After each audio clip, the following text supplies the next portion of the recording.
Fala, seus cristãos cansados, graça e paz a todos os santos da internet. Chegou o nosso momento da gente estudar juntos a lição da escola sabatina. E como você já deve saber, nesse primeiro trimestre, nesses primeiros 3 meses de 2024, nós estamos estudando sobre o livro dos Salmos. A estrutura dessas poesias, seus temas, a forma como ela louva ao Senhor com poesia, com música, com tantas imagens de beleza, de poder e por aí vai. E hoje a gente chega no nosso quarto episódio, na nossa quarta lição, que se chama O Senhor ouve e livra. É isso aí, tem muitos salmos de livramento, de pedido de socorro no livro dos Salmos e também de reconhecimento de como Deus ele se manifesta em nosso socorro. E como, digamos assim, amostra, né, desses salmos todos, a gente tem aqui o trechinho do Salmo 34, verso 17, que diz: clamam os justos e o Senhor os escuta e os livra de todas as suas angústias. Então, com base no tema da semana, né, que a gente está estudando, os chamados salmos de resgate, ou salmos de livramento, a questão do papel aqui da oração no equilíbrio entre a soberania de Deus e a liberdade humana, ou seja, o que Deus pode e vai fazer e até que ponto isso não interfere na nossa liberdade de escolha e por aí vai, é uma discussão muito profunda, tem muitas facetas, né? E na teologia adventista, a oração ela é vista como um meio vital de comunicação com Deus. E não é apenas isso, não. Ela também é uma expressão de fé. É como a gente, de fato, tem um relacionamento íntimo com ele e demonstra nossa confiança nele. Só que também é uma ferramenta para influenciar tanto a vida pessoal quanto a vida dos outros.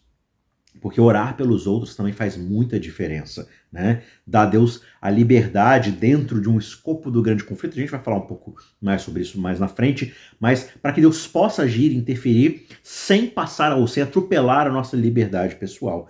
Então a soberania de Deus é um conceito que afirma que Deus ele é supremo acima de todas as coisas e ele tem um controle total sobre todo o universo. E isso inclui o conhecimento e o poder de Deus sobre todos os eventos, todas as circunstâncias, né? Só que, por outro lado, a liberdade humana ela também se refere à capacidade dos seres humanos de fazer escolhas e tomar decisões independentes, sem que Deus nos obrigue a fazer essas escolhas. E aí, no contexto desses salmos de livramentos, né, a oração ela aparece como esse elemento que interage com esses dois conceitos. Deus é totalmente onipotente e, ao mesmo tempo, nós somos seres livres. E ao orarmos por livramento, né, quando um ser humano ele ora por livramento, o que ele está fazendo é reconhecendo a soberania de Deus e, digamos assim, e aí entenda isso dentro de um conceito que a gente está falando aqui, dentro de um contexto, né? É como se a gente estivesse dando a Deus a autorização para interferir na nossa vida, né?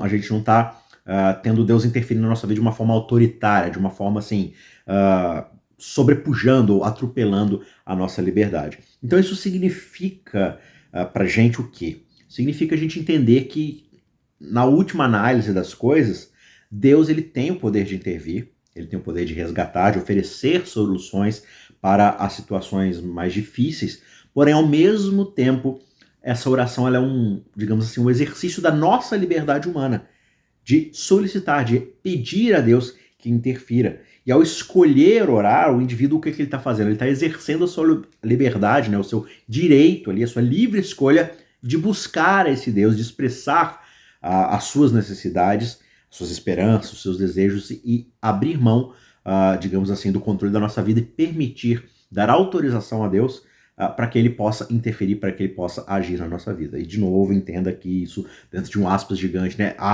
Você está falando que a gente Deus só vai agir se a gente autorizá-lo, então quer dizer que eu mando em Deus? Não é isso, né? Deus, ele age de acordo com seus próprios padrões da liberdade que ele deu aos seres humanos. Então ele não vai atropelar a gente para poder impor a sua vontade, né? Então essa dualidade, ou seja, esse conflito aparente que existe aqui, sugere aqui na teologia adventista, né, que a oração ela não é vista como uma ação que restringe ou que nega a soberania divina. Na verdade, o que ela é de fato uma atividade que funciona dentro de uma harmonia com o plano, com a vontade de Deus, né? Nós estamos cooperando com Deus, permitindo com que ele haja nas nossas vidas e faça a sua vontade perfeita, santa e boa, né? Por isso que através da oração aqueles que são fiéis, que confiam em Deus, que têm fé em Deus, eles estão se alinhando, se colocando dentro dos propósitos divinos e reconhecendo que, embora eles tenham sim a liberdade para poder pedir e buscar e fazer as coisas, no final é Deus quem vai tomar a previdência e o resultado final de acordo com a sua vontade e sabedoria soberana. Por isso que a oração dentro desse contexto é, digamos assim, uma ponte ligando a dependência humana e a providência divina. Algo que eu preciso que Deus interfira, que Ele haja em meu favor, e a potência, o poder, a habilidade de Deus de solucionar aquilo segundo o seu propósito, né? Então, a oração não é um desafio à soberania de Deus, né? Ordenando a Deus que faça algo, colocando Deus numa coleira, né? Tentando domesticar Deus a fazer aquilo que eu quero. Mas, na verdade, ela é uma afirmação, uma confirmação, um reconhecimento dessa soberania, de que Deus irá agir de acordo com o seu propósito, ao mesmo tempo em que eu estou exercendo essa minha liberdade de me comunicar, de interagir com aquele que é o Criador de todas as coisas. Então é essa perspectiva que vai fortalecer essa relação que eu tenho entre Deus e eu, né, como ser humano, como criatura, essa relação que eu tenho com ele, reconhecendo a onipotência, ou seja, o poder total e soberano de fazer qualquer coisa, né, que Deus possui, enquanto eu valorizo, né, ou enquanto esse ato de orar ele valoriza a capacidade humana de se envolver ativamente nessa relação íntima com a divindade, com o Criador de todas as coisas. Certo? A gente vai se aprofundar um pouco mais dentro desses conceitos. Antes, aquele recadinho para você, se você se sentir abençoado por esse conteúdo, já aproveita, já clica aí no joinha, já deixa um seu like no vídeo, porque ajuda demais a gente aqui para que o vídeo ganhe cada vez mais relevância e apareça, né, para cada vez mais pessoas. Se você não ajuda a gente com isso, o vídeo acaba caindo no esquecimento, e aí cada vez menos pessoas vão assistindo, o vídeo vai ficando escondido.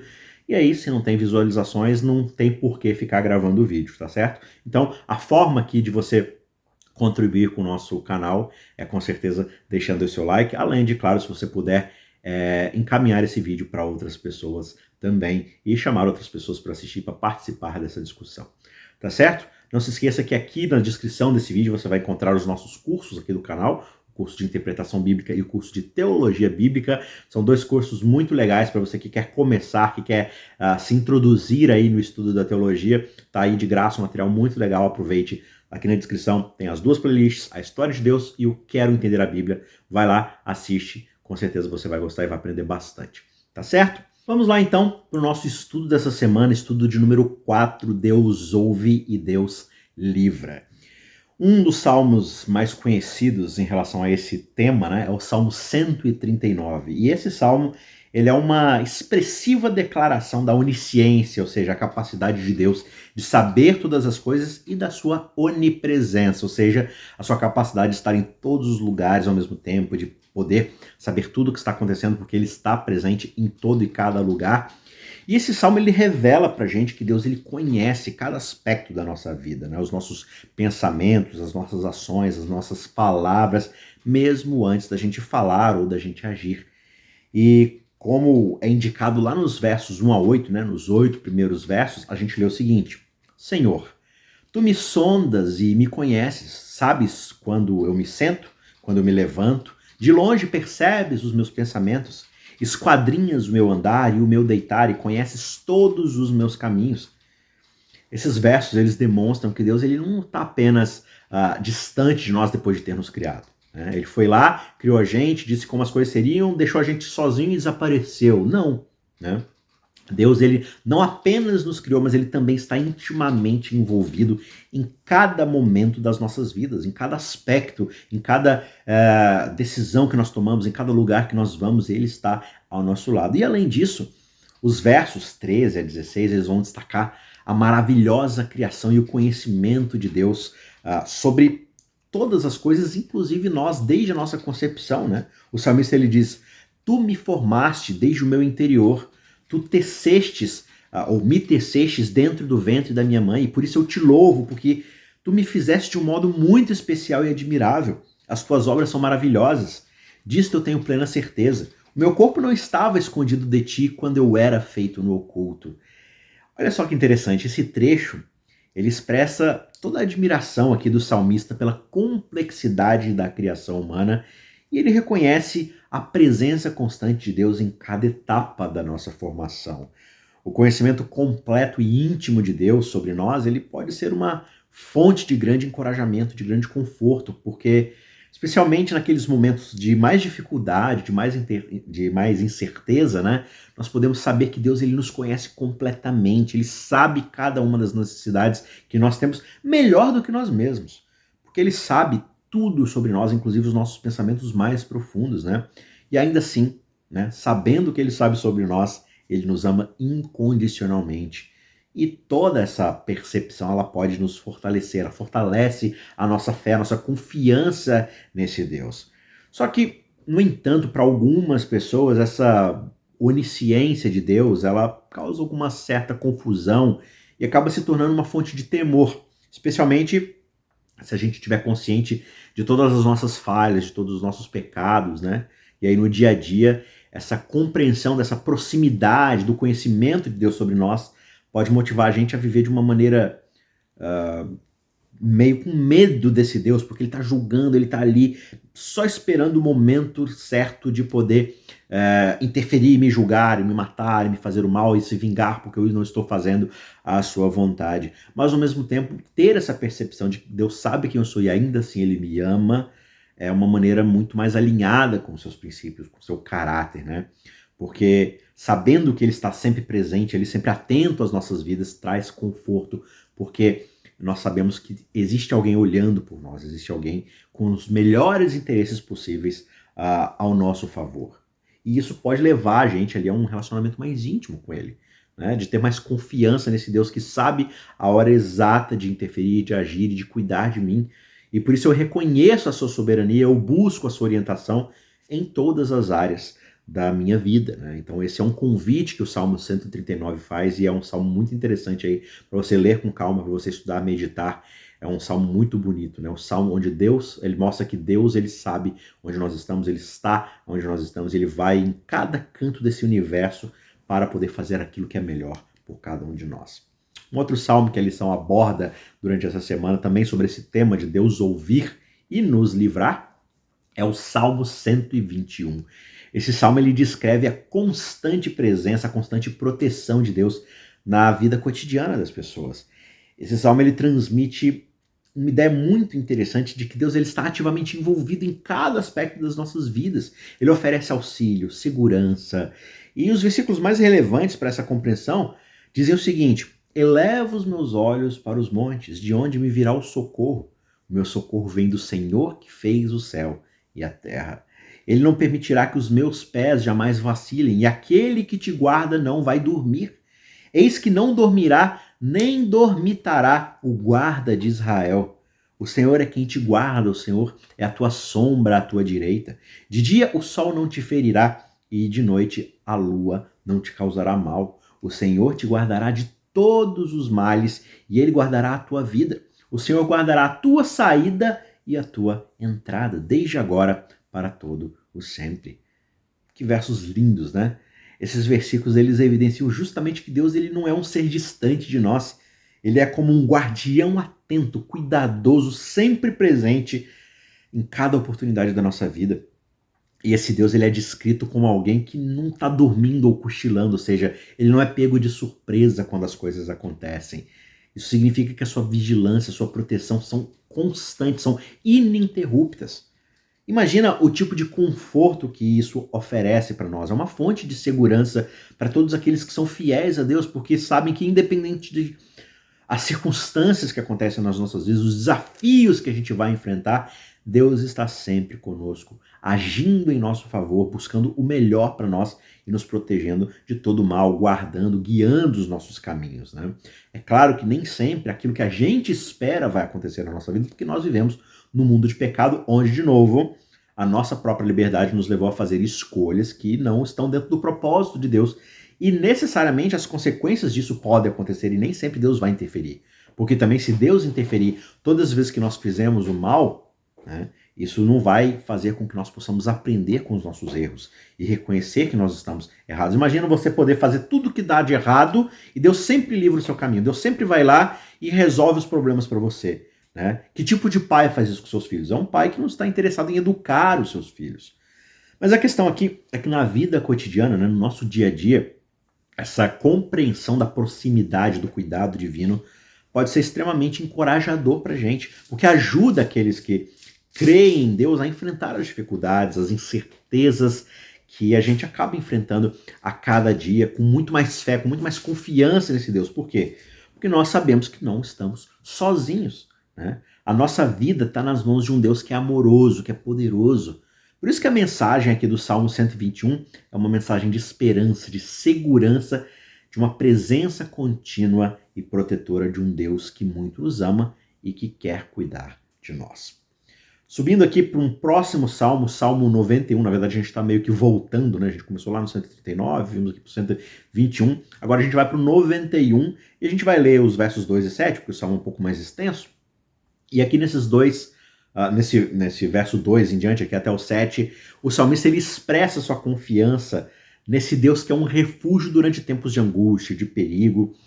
Ele proclama que Deus ele é o seu protetor. Ele é aquele que o salva em meio às mais diversas ameaças e calamidades. Os versículos que a gente vai ler aqui, o verso 2 a 7, dizem o seguinte: direi do Senhor, ele é o meu refúgio, ele é a minha fortaleza, o meu Deus em quem eu confio. E ele vai livrar do laço do passarinheiro e da peste perniciosa. Ele te cobrirá com as suas penas e sob as suas asas você encontrará refúgio. A sua fidelidade, o seu escudo, são bloqueios contra o mal. Não terás medo do terror noturno, nem da seta que voa de dia, nem da peste que anda na escuridão, nem da mortandade que assola ao meio-dia. E aqui tem um trecho que você provavelmente conhece. 1000 cairão ao teu lado e 10.000 à tua direita, mas tu não serás atingido. Olha que interessante, esses versículos eles ilustram pra gente a crença que o salmista tem na capacidade de Deus de proteger a gente, de oferecer segurança em meio a tantos perigos que a gente enfrenta nessa vida. É claro que o contexto ali da linguagem tem muito mais a ver com o cotidiano do povo de Israel, lá no deserto, durante as batalhas e tudo mais, mas o princípio permanece o mesmo. A mensagem que esse salmo traz pra gente é justamente de integrar a nossa compreensão de que as grandes tragédias da vida acontecem sim, mas embora a gente viva nesse mundo onde o mal e o sofrimento existem, Deus ele oferece refúgio e segurança.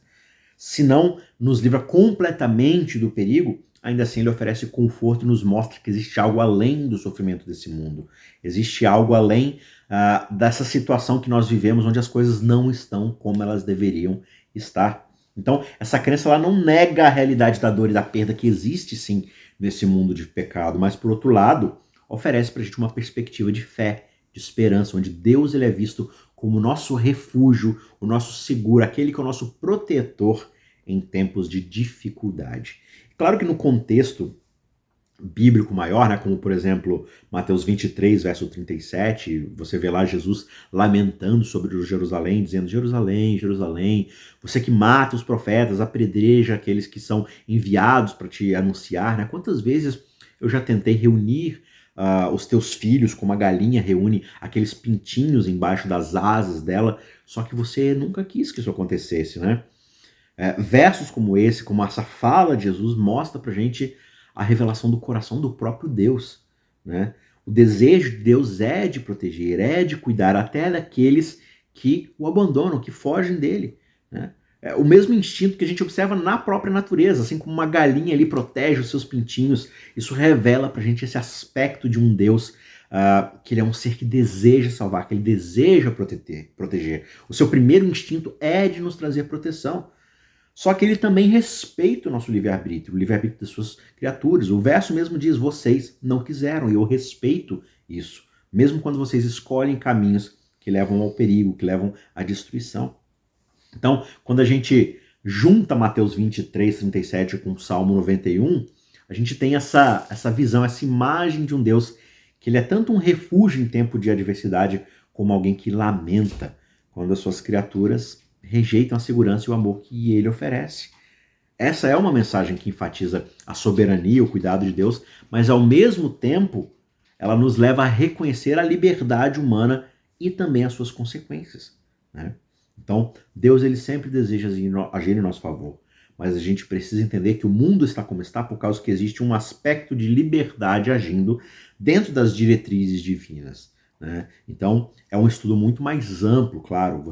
Eles chamam isso de teodiceia, né? Essa conciliação de por que o mal existe e Deus ao mesmo tempo existe, mas Deus é bom, é poderoso, é amoroso, ele é onisciente, ele sabe de todas as coisas, mas ele não interfere.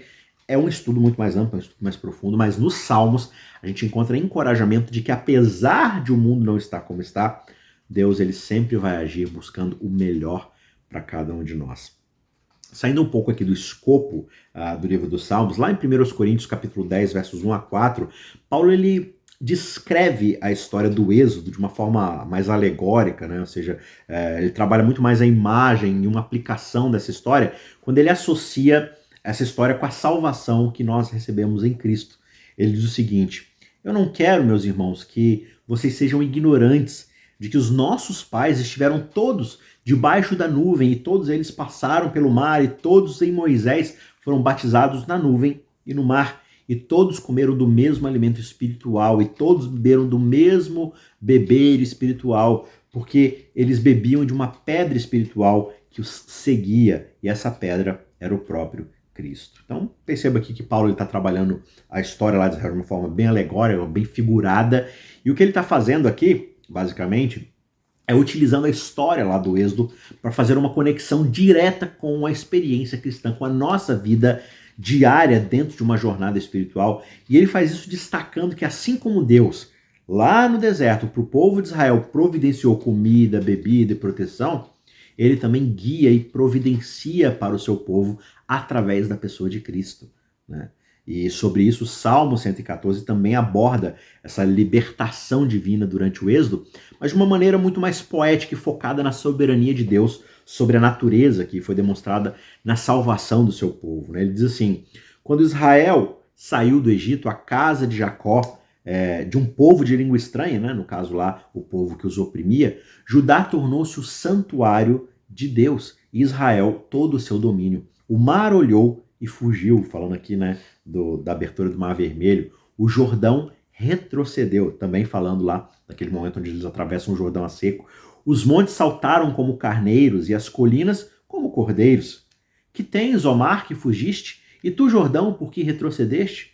Montes, por que saltastes como carneiros? E vós, colinas, por que pulas como cordeiros?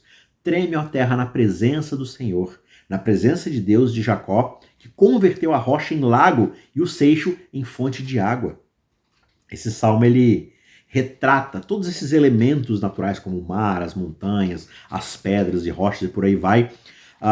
Ele retrata esses elementos como representações das forças naturais e humanas que se opuseram aos israelitas lá na sua jornada do Egito até a Terra Prometida, mas ele faz isso destacando que Deus age com supremacia, o seu poder compreende todas as coisas. Então ele compara essas duas passagens, né? Quando a gente compara essas duas passagens, nós vemos que ambas utilizam a história do Êxodo para transmitir essas mensagens espirituais importantes. Só que enquanto Paulo, lá em 1 Coríntios, ele faz uma conexão direta com Cristo e a experiência cristã, o Salmo 114, que obviamente está retratando e falando, conversando muito mais com o povo de Israel naquela época, ele vai se concentrar na manifestação do poder divino sobre a natureza ali durante o Êxodo. Só que ambos, né, eles vão ressaltar justamente que Deus ele é poderoso para agir de forma salvadora na história. Ele proporciona para a gente, né, os dois textos proporcionam para a gente uma base para termos fé e esperança, porque da forma como Deus age no passado também será como ele agirá no futuro, nos protegendo, buscando a nossa salvação e o seu cuidado por cada um de nós. Prosseguindo aqui, retroativamente, né, a gente está indo meio que de trás para frente em alguns salmos, mas a lição também aborda o Salmo capítulo 20, ou o Salmo 20, o 20º Salmo da coletânea. E a gente vai ler aqui os versos 1 a 3 e também o verso 6, porque esse salmo ele ajuda a gente a ver como é retratado a visão ali de Deus no seu santuário. E o santuário é uma coisa muito, muito bonita na Bíblia, porque ela retrata o reino de Deus. O santuário é basicamente o lugar onde Deus se senta para reinar sobre todo o mundo. E o salmista ele busca auxílio divino em tempos de dificuldade, e ele faz isso expressando a sua confiança nessa proteção que vem desse socorro vindo de Deus, né? Esses versículos que eu acabei de citar, né, os versículos 1 a 3 e também o 6, dizem o seguinte: o Senhor te ouça no dia da angústia. O nome do Deus de Jacó te proteja. Do santuário ele te envie socorro e de Sião ele te sustenha. Lembre-se de todas as tuas oferendas e aceite os teus holocaustos. E ainda no verso 6 ele diz: agora sei que o Senhor salva o seu ungido. Ele lhe responderá já do seu santo céu com a força salvadora da sua mão direita. Um paralelo rápido aqui, quando a gente viaja lá para o Novo Testamento e vai até o livro de Hebreus, no capítulo 4, versos 15 e 16, ali a gente vai ver que o autor de Hebreus ele acrescenta uma dimensão especial a esse conceito do santuário do Antigo Testamento, né? Ele descreve Jesus como nosso sumo sacerdote, que pode compreender, que pode assimilar, digamos assim, todas as nossas fraquezas, porque ele mesmo foi tentado em todas as coisas, né? Só que ele fez isso sem pecado. Nós somos tentados e caímos em pecado. Jesus ele foi tentado em tudo aquilo que nós, como seres humanos caídos, sofremos, mas ele não pecou. E o texto vai afirmar o seguinte: nós não temos um sumo sacerdote que não possa se compadecer das nossas fraquezas. Pelo contrário, ele foi tentado em todas as coisas, à nossa semelhança, mas sem pecado. Acheguemo-nos, portanto, confiadamente junto ao trono da graça, a fim de recebermos misericórdia e encontrarmos graça para socorro em ocasião oportuna. Então, quando a gente dá uma olhada nessa passagem de Hebreus, que realça a humanidade de Cristo e a sua capacidade de se identificar com as nossas lutas humanas, né? Ele ainda adiciona uma certa profundidade a esse conceito do santuário. Quando nós olhamos para Cristo, a gente vê o santuário se tornar um lugar não apenas de adoração, de sacrifício, mas também de empatia, de compreensão íntima das lutas humanas que nós enfrentamos no dia a dia. O santuário ele é simbolizado em Jesus. E agora, em lugar de graça e misericórdia acessível, né, a gente encontra esse lugar de misericórdia e de graça acessível e nós podemos encontrar ajuda, conforto para as nossas fraquezas, não só porque esse lugar é propício para isso, mas nesse lugar habita e trabalha alguém que pisou o chão onde nós pisamos, que sofreu as nossas dores, que enfrentou nossas dificuldades. Por isso ele identifica conosco, ele sabe muito bem essas nossas necessidades, então ele sabe como traduzir isso para o Pai, e ele sabe como agir em nosso favor, porque ele passou essa experiência, ele sente isso. Então o santuário recebe essa personalização de que existe ali, claro, Deus, mas ao mesmo tempo um ser humano nos representando perfeitamente nesse santuário, intercedendo por nós em nosso lugar, em nosso favor, para o nosso bem e para a nossa salvação. Eu quero dar um pulo de novo lá no Novo Testamento e olhar com você aqui, Mateus capítulo 4, versos 5 e 7. Nesse texto a gente vê a história ali de Jesus sendo tentado pelo diabo, e essa história ilustra como os salmos eles podem ser até mal utilizados em certas situações práticas, né? E aí traz pra gente um cuidado de como a gente deve ler os salmos, ler a Bíblia em geral, com bastante cuidado, com bastante submissão ao Espírito Santo, porque o que você observa aqui é que o próprio diabo, Satanás, ele vai citar um salmo, Salmo 91, para poder tentar Jesus e testar Deus. Ele pega aquele trecho do Salmo 91 que diz o seguinte, vou voltar aqui no capítulo de Mateus, para a gente poder ler o trechinho que descreve o que Jesus teve que ouvir de Satanás, né? Diz assim: então o diabo levou a cidade santa e colocou-o sobre o pináculo do templo e lhe disse: se tu és o filho de Deus, lança-te daqui para baixo, porque está escrito, e agora ele vai citar o Salmo, ele dará ordem aos teus anjos a teu respeito, e eles te sustentarão nas mãos, para não tropeçares em alguma pedra. Jesus, porém, lhe disse, também está escrito, não tentarás o Senhor, o teu Deus. Então esse exemplo aqui que Mateus dá para a gente mostra como os salmos e as escrituras em geral podem ser distorcidas para justificar ações imprudentes ou tentativas de manipular Deus.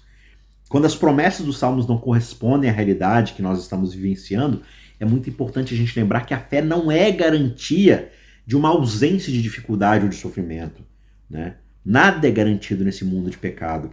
Em vez disso, a fé ela nos ajuda a encontrar força, conforto e orientação em Deus, mesmo em meio a todas as circunstâncias adversas, né? Sabe que não existe nada mais satânico do que usar as palavras de Deus de forma distorcida, de distorcer a palavra de Deus. Outras maneiras pelas quais os salmos podem ser mal utilizados inclui também interpretá-los de uma forma isolada de todo o contexto bíblico, né? Sem olhar o pano de fundo mais amplo das escrituras ou usá-los para poder promover ideias que não estão alinhadas com o ensino geral da Bíblia. Por isso que é crucial a gente ler e interpretar os salmos e toda a Bíblia em geral com um entendimento equilibrado, sempre se submetendo à sabedoria do Espírito Santo, considerando o contexto histórico das passagens, os contextos literários, teológicos, buscando a orientação, sim, do Espírito Santo para poder aplicar corretamente a palavra de Deus na nossa vida, porque a palavra de Deus ela é justa, ela é santa, ela é perfeita e ela é eficaz para poder nos corrigir, nos aperfeiçoar para a salvação em Cristo Jesus. Para a gente terminar aqui o nosso estudo, eu quero trazer você de volta aqui para o Salmo 145.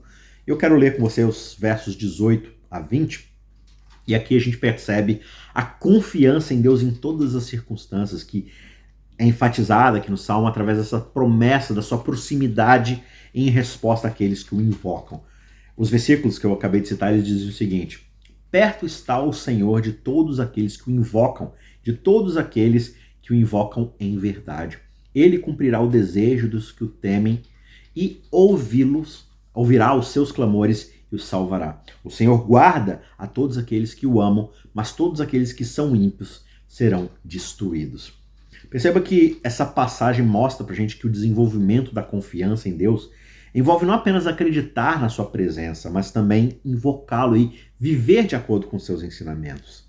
Lá no Novo Testamento, mais uma vez, em Mateus 4, 5 a 7, a gente vê um exemplo muito interessante de como as escrituras podem ser mal interpretadas ou usadas de forma imprópria, né? A gente percebe ali como é fundamental compreender e depositar a nossa confiança em Deus. Só que isso não significa testá-lo ou esperar milagres como forma de resolver todas as coisas. Em vez disso, a confiança em Deus implica numa relação de fé, né? Nós acreditamos na sua soberania, na sua bondade, nós cremos que ele agirá de acordo com aquilo que é melhor para nós, não só no curto prazo, mas no longo prazo, que implica em salvação. E isso vai acontecer mesmo quando nós enfrentarmos dificuldades, desafios além da nossa capacidade. Por isso que nós devemos aprender a confiar em Deus durante os bons tempos, né? Nós podemos servir a Ele com fundamento ali e aproveitar esse tempo para amadurecer a nossa confiança nele durante esses momentos. Porque quando os momentos difíceis chegarem, nós teremos uma relação sólida com Ele para aguentarmos e superarmos com a sua ajuda. Quando nós vivenciamos a fidelidade de Deus e a sua resposta às nossas orações em circunstâncias favoráveis, isso vai fortalecendo a nossa fé e a nossa confiança nele. E isso vai preparar a gente para poder enfrentar aqueles períodos de maior adversidade com a mesma confiança que foi sendo amadurecida, sabendo que, independentemente das circunstâncias, Deus está conosco e Ele nos ouve. Talvez a resposta que você vai receber não seja aquela que você achou que seria melhor, mas você pode ter certeza, e os Salmos deixam isso claro, Deus sempre agirá de acordo com o melhor resultado para as nossas vidas, mesmo que no curto prazo isso possa significar dor e algum desapontamento. Mas não se desespere, Deus está trabalhando por você e para a sua salvação, tá certo? Deus te escuta e Ele também te ouve. Por isso, ore a Ele. E medite nesses salmos que a gente citou aqui, leia eles com calma e reflita, estude durante essa semana. Eu tenho certeza que vão ser uma bênção na sua vida e também uma bênção na vida de outras pessoas. Não se esqueça de deixar o seu joinha, compartilhe esse vídeo com outros. Se você ainda não é inscrito no nosso canal, já aproveita agora, clica aqui para se inscrever e a gente se vê na semana que vem para mais um estudo maravilhoso sobre o livro dos Salmos. Deus te abençoe, um abraço, tchau, tchau.